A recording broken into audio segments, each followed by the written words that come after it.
Hola a todos, mi nombre es Ana Mariel Sturlesi y les doy la bienvenida a otra narración de Relatos, Historias de Crímenes.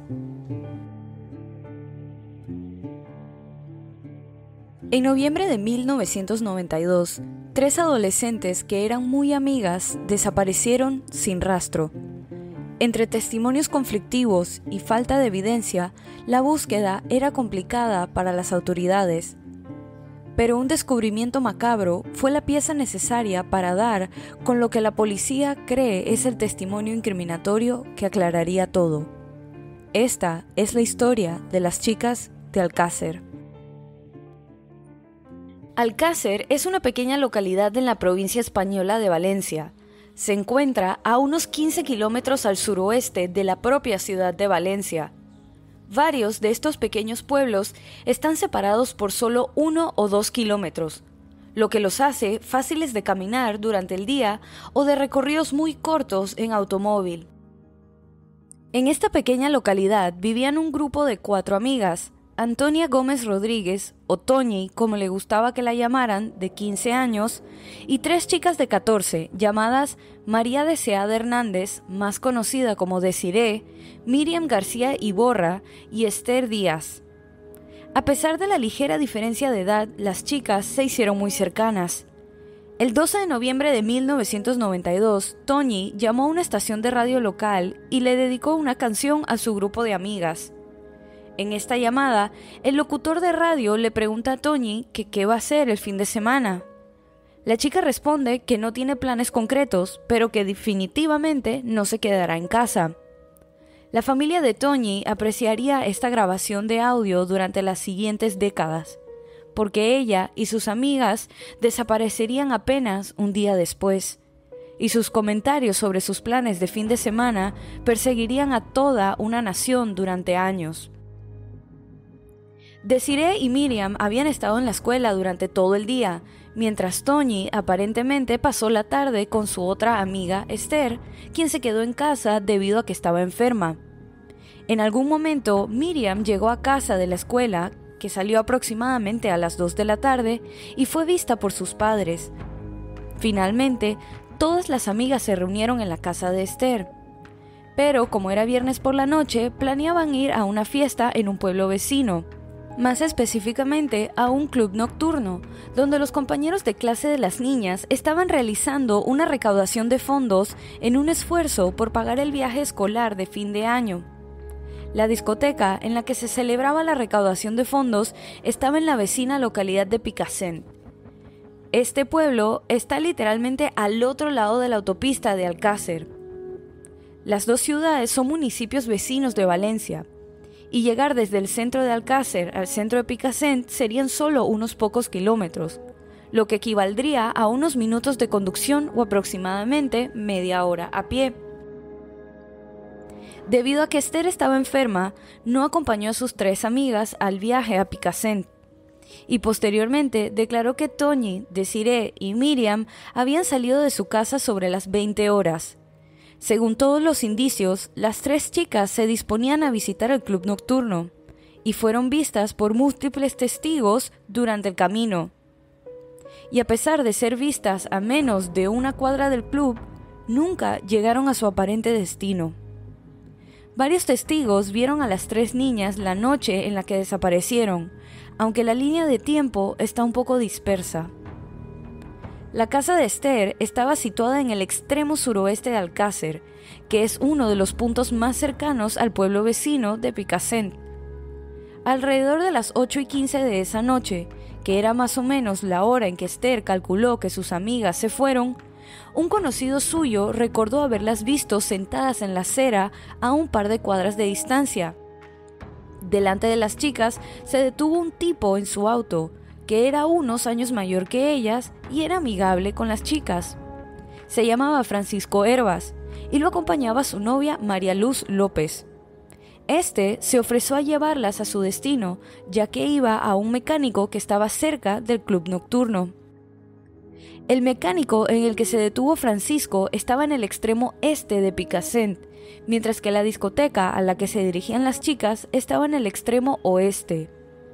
Este pueblo no es uno muy grande, por lo que sería un paseo corto, pero aún estaba a unas cuadras de distancia.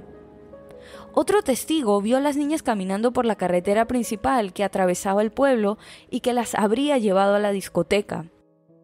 El testimonio más sorprendente de un testigo ocular provino de una fuente completamente ajena, que se presentó apenas unos días después de que se denunciara la desaparición de las chicas. María Dolores Badal Soria era una mujer de 63 años que vio a las 3 niñas pasar por su domicilio. Ella estimó que eran aproximadamente las 8 de la noche, lo que, nuevamente, proporciona una línea de tiempo confusa de cuándo habían viajado las niñas. La mujer recuerda haber visto a las chicas subir a un pequeño sedán blanco de 4 puertas, a pesar de que estaban a pocos minutos de su destino. Y según este testigo, ya había algunos hombres dentro del sedán blanco. Recuerda al menos 3 o 4 hombres dentro del coche, pero María Dolores no pudo reconocer el modelo del vehículo. Esta sería la última vez que las niñas serían vistas con vida, y el misterio habría comenzado. Cuando las niñas no regresaron a casa esa noche, cada uno de sus padres se preocupó. Estos padres, que se conocían gracias a las amistades de las chicas y al carácter pueblerino de Alcácer, se reunieron al día siguiente. Esa tarde, sobre las 21:30 del 14 de noviembre, los padres se dirigieron al puesto local de la Guardia Civil, situado en Picassent. Irónicamente, este cuartel de la Guardia Civil está situado justo al final de la manzana donde las niñas fueron vistas por última vez. Denunciaron la desaparición, pero las búsquedas realizadas en serio no comenzaron hasta unos días después. El lunes 16 de noviembre por la mañana, las 3 aún no habían regresado a casa. Sus padres sabían colectivamente que esto no fue un accidente. Las chicas no se habrían escapado juntas, especialmente considerando que no tenían dinero ni recursos para llegar muy lejos. Desde el principio se pensó que las niñas habían sido secuestradas. Durante la siguiente semana, cuando noviembre comenzaba a llegar a su fin, la policía entrevistó a amigos y a familiares de las 3, con la esperanza de encontrar una pista que pudiera indicar su paradero. Fue entonces cuando la Guardia Civil recogió casi todas las declaraciones de los testigos, incluido el testimonio de María Dolores, de que las 3 chicas se habían subido a un sedán blanco con un puñado de hombres. El padre de Miriam, Fernando García, se convertiría en la cara más pública de la investigación. Un padre trabajador y desconsolado comenzó a aparecer en cualquier programa de radio o televisión que pudiera dar publicidad al caso. Con él estaba la amiga de las 3 niñas que había estado con ellas poco tiempo antes de su desaparición, Esther Díaz. Después de solo un par de semanas, en el área ardía el deseo de encontrar a las 3 niñas. El ayuntamiento de Alcácer imprimió miles de folletos para distribuir que contenían fotografías de Toñi, Desiree y Miriam. A pesar de recibir pistas de todos los rincones del país, durante las siguientes semanas, e incluso ampliar su búsqueda a las zonas cercanas de Granada y Pamplona, la Guardia Civil no estuvo más cerca de encontrarlas. En diciembre de 1992, la búsqueda de las niñas continuó ampliándose en tamaño y alcance.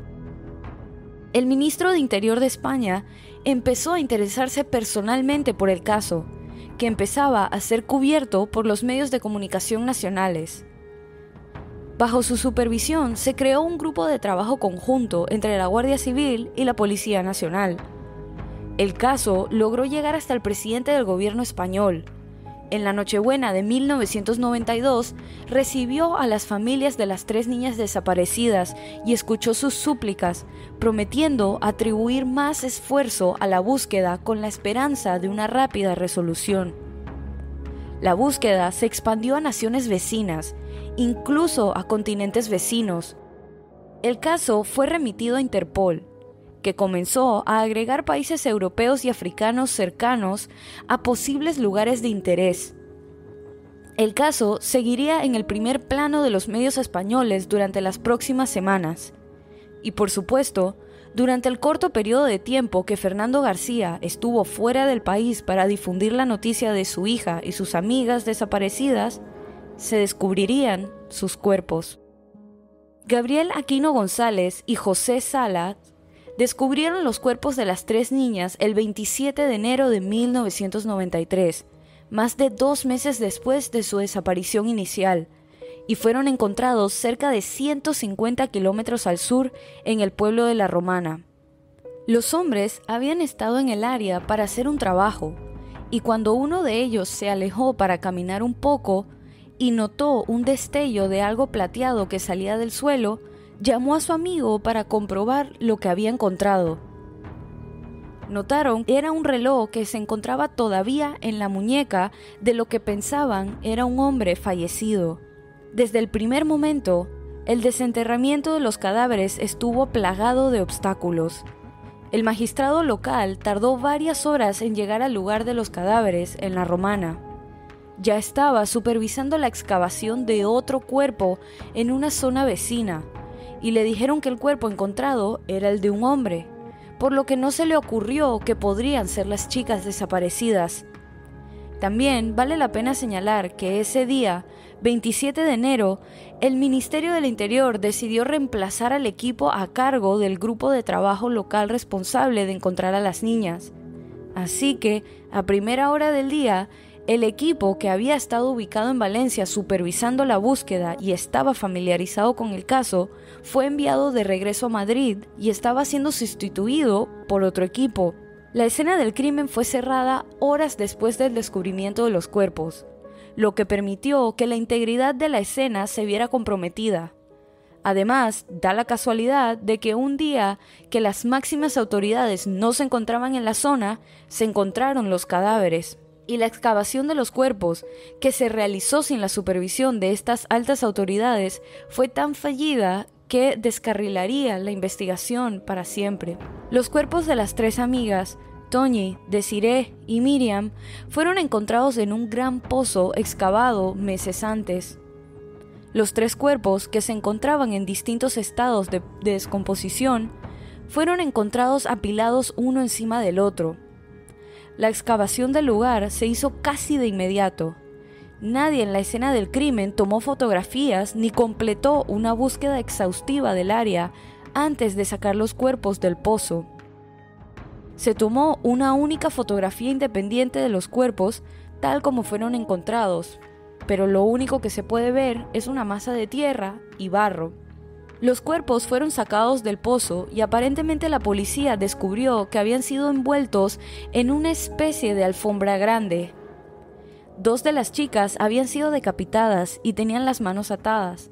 Sin embargo, junto con los cuerpos, se descubrieron varios objetos dentro del pozo. Prendas de vestir no relacionadas, trozos de cuerda, trozos de papel, entre otras cosas. Y al igual que con el pozo, se tomaron fotografías de estos objetos después de haber sido movidos. La mayoría de las pruebas recuperadas en el lugar fueron colocadas en bolsas de plástico, donde permanecieron indefinidamente. En algunos casos, horas, pero en otros serían días. Un laboratorio criminalístico señala que en ninguna circunstancia se supone que la evidencia húmeda permanezca en una bolsa de papel o plástico por más de un par de horas, porque cuando la evidencia húmeda simplemente se sella en un recipiente, puede comenzar el crecimiento de bacterias y dañar evidencia valiosa. Esto significa que los hongos y el moho pueden comenzar a crecer y arruinar permanentemente la evidencia forense. A estas alturas, el caso en sí ya había sufrido un daño irreparable. Pero eso no impediría que la policía arrestara a un sospechoso ese mismo día y utilizara a los medios de comunicación para aprovechar la situación. Los 75 días transcurridos desde la desaparición de las 3 niñas unirían a la zona de Alcácer en los esfuerzos por encontrarlas, y sus rostros aparecieron pegados en casi todas las esquinas. Debido a esto, la policía se vio presionada a actuar con rapidez. No habían podido encontrarlas durante casi 3 meses, y ahora que habían encontrado sus cuerpos, la policía estaba ansiosa por dar un empujón a los sospechosos.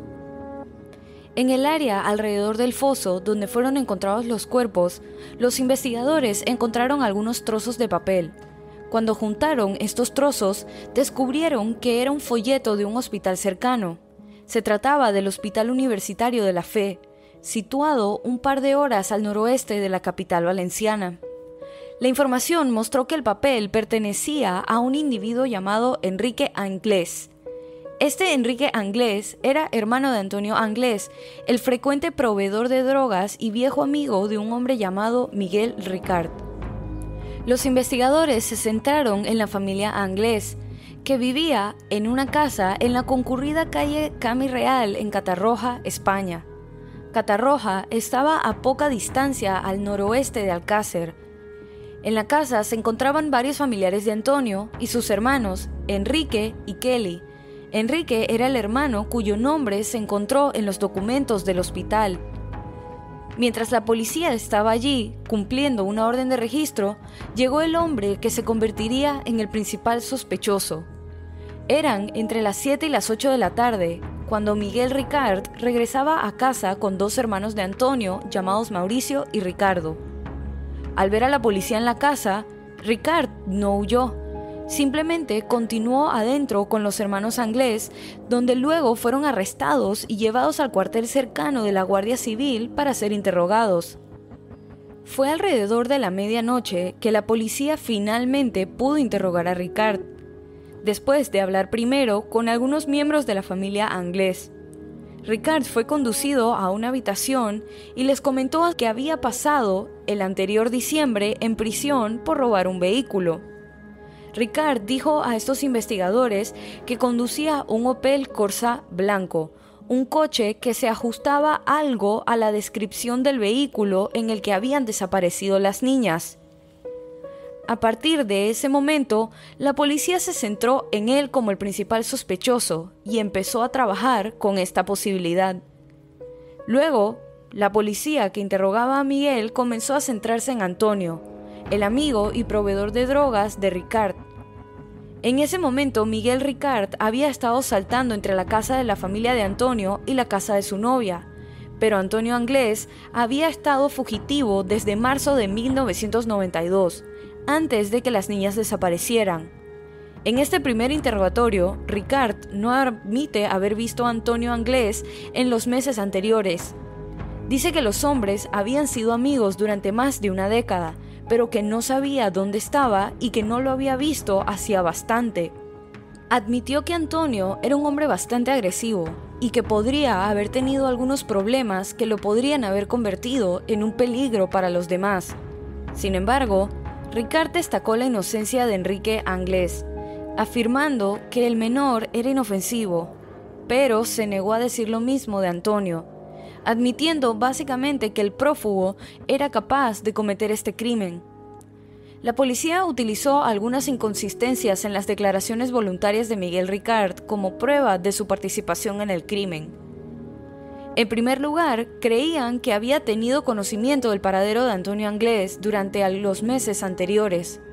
No se creyeron que Ricard no lo había visto en meses y probablemente tenían motivos para interrogarlo más sobre eso. Sin embargo, también les intrigaron algunas de sus respuestas sobre su paradero la noche en cuestión. Cuando se le preguntó dónde había estado el 13 de noviembre de 1992, Ricard seguía afirmando que había estado en prisión. La policía sabía que había pasado la mayor parte de diciembre en la cárcel por robo de vehículos, pero no tenían registros de que estuviera en prisión el viernes en que las niñas desaparecieron. Una rápida llamada a algunos guardias de la prisión validaron sus sospechas. Los guardias de la prisión no pudieron encontrar ningún registro de que Ricard estuviera allí cuando las 3 amigas desaparecieron, y sin coartada, eso fue suficiente para los detectives. Junto con el Opel Corsa blanco que conducía Ricard con la descripción del vehículo que habían estado buscando, se sintieron lo suficientemente cómodos presionándolo para obtener más información sobre Antonio Anglés y teniéndolo como sospechoso. Aproximadamente a las 5:40 de la mañana, a Miguel Ricard le leyeron sus derechos en una celda de detención y lo acusaron oficialmente como cómplice de los asesinatos de Miriam García Iborra, Desiree Hernández y Antonia Gómez Rodríguez. En su documentación de arresto afirma que no quiere declarar y que no quiere un abogado. Es después de esto cuando la historia de Miguel Ricard cambia por completo. Una vez que es interrogado oficialmente por los policías de la Guardia Civil como sospechoso, a las 24 horas había cambiado por completo su historia. En ese momento la policía no sabía dónde habían asesinado a las 3 niñas. Habían sido encontradas en la región montañosa de La Romana, pero en la zona había sorpresivamente poca evidencia de los asesinatos. No había sangre ni pruebas alrededor de la escena del crimen que indicaran que habían sido asesinadas allí. El 28 de enero, mientras Miguel Ricard se encontraba sentado en una celda de detención, los cadáveres fueron examinados por orden de descubrimiento. El primer cadáver, el de Toñi Gómez Rodríguez, fue el primero en ser sacado del foso. Como tal, fue la primera en ser examinada por este equipo de médicos en Valencia. Ella fue una de las 2 cuyos cuerpos fueron encontrados sin la cabeza, lo que llevó a los primeros investigadores a pensar que esto podría deberse a una decapitación. Sin embargo, eso nunca fue demostrado. Al igual que las otras víctimas, Toñi había sido atada con los brazos a la espalda. Ella había sido la víctima que llevaba el reloj que encontraron los hombres. Estos médicos descubrieron que su cuerpo presentaba signos de violación. Estos médicos rápidamente identificaron la causa de su muerte como una herida de bala en el cráneo. Unas horas más tarde, los médicos pasaron al segundo cuerpo. Este era el de Desiree Hernández. También fue encontrada con los brazos atados detrás de ella con una cuerda negra, y uno de sus brazos estaba doblado en un ángulo terriblemente antinatural. Sus restos habían sido arrancados por un animal carroñero, pero la mayor parte de su ropa estaba sorprendentemente intacta. Al igual que la primera víctima, su cabeza también fue encontrada separada del cuerpo. Lo que más sorprendió a todos de este cadáver fue el hecho de que a Desiree le habían extraído uno de los pezones con lo que parecía un objeto contundente. Un examen de los genitales de esta víctima también mostró signos de violación. También había sido asesinada con un disparo en la cabeza, pero las heridas en el torso también parecían mostrar heridas de arma blanca. A las 3 de la tarde del 28 de enero, los médicos procedieron al cuerpo de la tercera víctima, Miriam García Iborra. Los cuerpos ni siquiera habían sido identificados positivamente como los de las niñas de Alcácer, pero varias prendas parecían coincidir. Las familias de las víctimas se reunieron en el ayuntamiento de Alcácer, donde investigadores y agentes policiales se reunieron con ellas y confirmaron que los cadáveres eran los de las 3 niñas.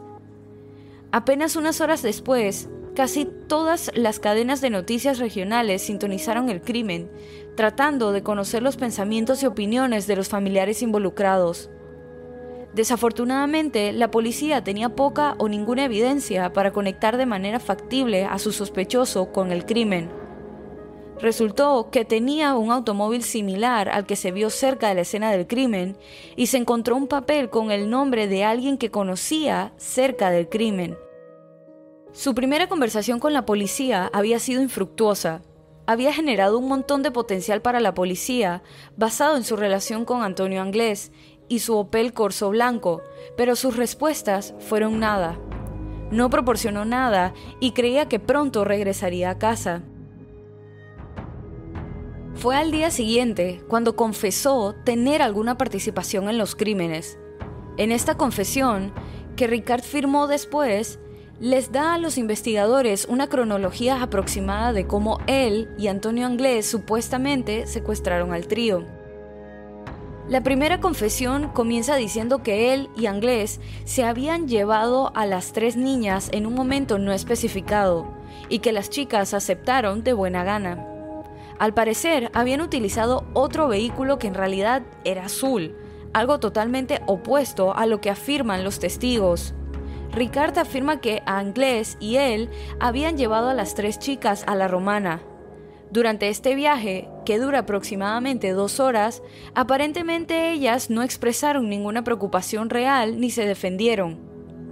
Al parecer, cuando llegaron a un lugar desolado de la Romana, la confesión de Ricard alega que tuvo una interacción sexual con Desirée, mientras Anglès se perdía en la noche con las otras 2 chicas. Luego, Miguel afirma que se pasaron aproximadamente 20 minutos antes de escuchar 3 disparos a lo lejos. En este punto, las cosas se ponen turbias. En realidad, nunca dice qué le pasó a Desirée en ese momento, si él la mató o si Antonio regresó desde la distancia para matarla. Luego, con las 3 ya muertas, los hombres aparentemente se dirigieron a una casa cercana para recoger una alfombra que usaron para envolver a las 3 en un hoyo recién cavado. Luego colocaron los cuerpos de las 3, ahora envueltos en la alfombra, en el foso. Algo que parecía improbable, ya que no tenían una pala, y afirmaría más tarde que esta confesión, tomada 24 horas después de su primera detención y que contradice completamente su declaración original, fue obtenida mediante tortura y abusos a mano de la Guardia Civil Española. En ese momento, la policía tenía algunas cosas que lo vinculaban con el crimen, y el otro sospechoso había estado fugitivo durante más de un año. El 5 de febrero, aproximadamente una semana después del arresto y confesión de Ricard, la policía declaró que habían perdido el rastro de Antonio Anglès. Sin embargo, eso no detendría los rumores sobre este, quien, hasta el día de hoy, nunca ha sido encontrado. En su segunda confesión, ofreció mucha información que ayudó mejor a los investigadores a comprender lo que había sucedido entre el secuestro y el asesinato. En esta confesión, hablaba de cómo Anglès y él habían recogido a las chicas en Picassent sobre las 8 de la noche y luego las habían llevado a la Romana con un tono más amenazador. Al parecer, Anglès había golpeado a una de ellas en la boca con la culata de una pistola, rompiéndole los dientes. Esto va completamente en contra de la historia que contó la noche anterior, cuando alegó que su viaje a las montañas fue pacífico, pero encaja con lo que la policía había aprendido de la autopsia. La segunda confesión de Ricard también afirma que viajaron a un lugar indeterminado para violar y torturar a las niñas. En esta confesión, muchos de los detalles menores de la primera confesión habían cambiado. Ya no conducían un vehículo azul que era de Antonio, sino que conducían el Opel Corsa blanco. Esto seguiría sucediendo a lo largo de las diversas confesiones de Ricard. Cambiaba constantemente los detalles que se adaptaban mejor a lo que había sucedido según la policía, y mucho de eso dependía de las autopsias. Mientras Ricard continuaba con sus confesiones, el principal sospechoso que buscaba la policía, Antonio Anglès, fue visto varias veces durante el mes siguiente. La policía no logró detenerlo, pero dejó un rastro de migajas que solidificaron a la Guardia Civil que era el loco meticuloso y depravado que creían que era. Esto se convertiría en un tema durante el siguiente mes.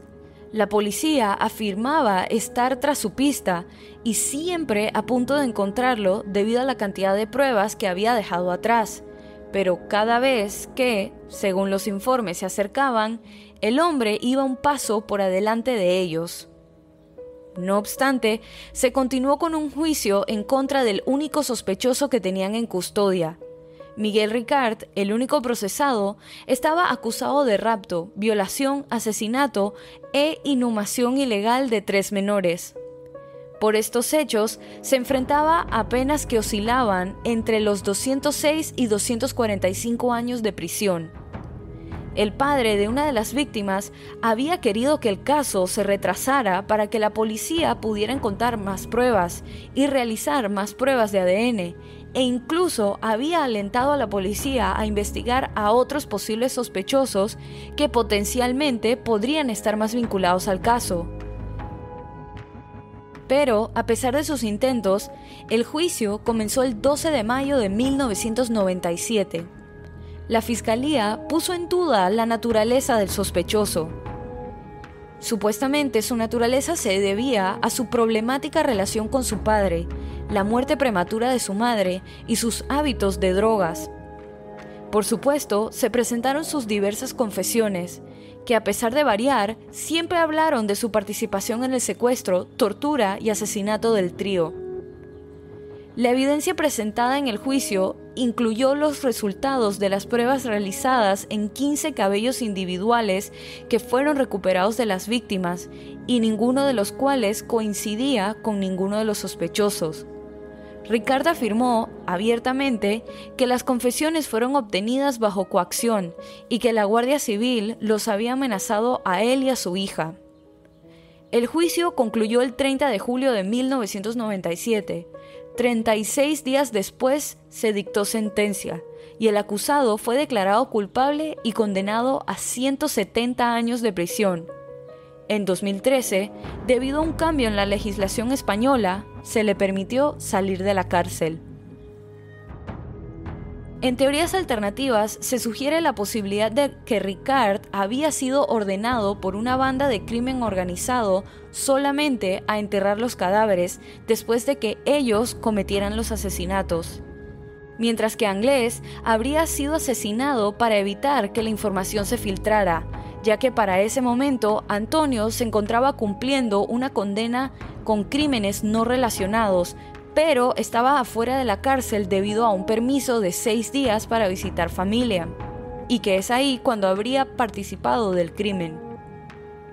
La banda criminal estaría dirigida por políticos y empresarios con mucho poder que se dedicarían a la grabación de videos snuff, es decir, videos cortos de torturas y asesinatos reales.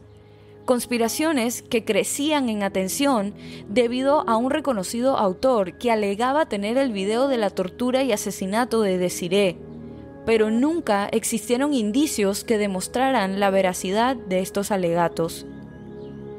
El 24 de junio de 2019, una pareja de curiosos que paseaba por el lugar en el que fueron encontradas las niñas de Alcácer halló unos restos óseos.